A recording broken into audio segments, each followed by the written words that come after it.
पुण्यातील एका व्यक्तीने राज ठाकरेंविरोधात एक आक्षेपार्ह पोस्ट केले। त्यामुळेच मनसे कार्यकर्ते थेट त्या व्यक्तीच्या घरी पोहोचले त्याला जाब विचारण्याकरता।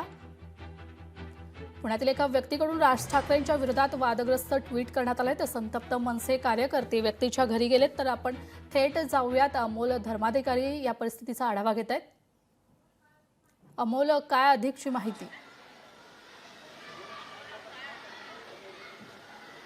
केदार सोमन असं या व्यक्तीचं नाव आहे, ज्यांनी राज ठाकरे यांच्याविषयी आक्षेपार्ह पोस्ट आहे ती सोशल मीडियावर केलेली आहे आणि त्यामुळे मनसैनिक आक्रमक झालेले होते। कोथरूड येथील एका सोसायटीमध्ये केदार सोमन नावाची व्यक्ती राहते आणि त्या व्यक्तीच्या घरी त्याला जाब विचारण्यासाठी मनसैनिक आहेत ते पोहोचले। पुण्यातील एका व्यक्तीकडून राज ठाकरेंच्या विरोधात वादग्रस्त पोस्ट करण्यात आले। तर संतप्त मनसे कार्यकर्ते व्यक्तीच्या घरी पोहोचले, मात्र व्यक्तीने दरवाजा बंद करून घेतला।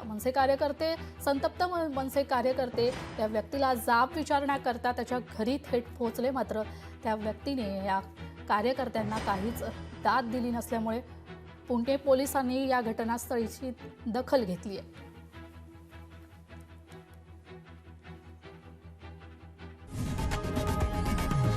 लोकशाही मराठी ऐका, पहा, जागरूक रहा।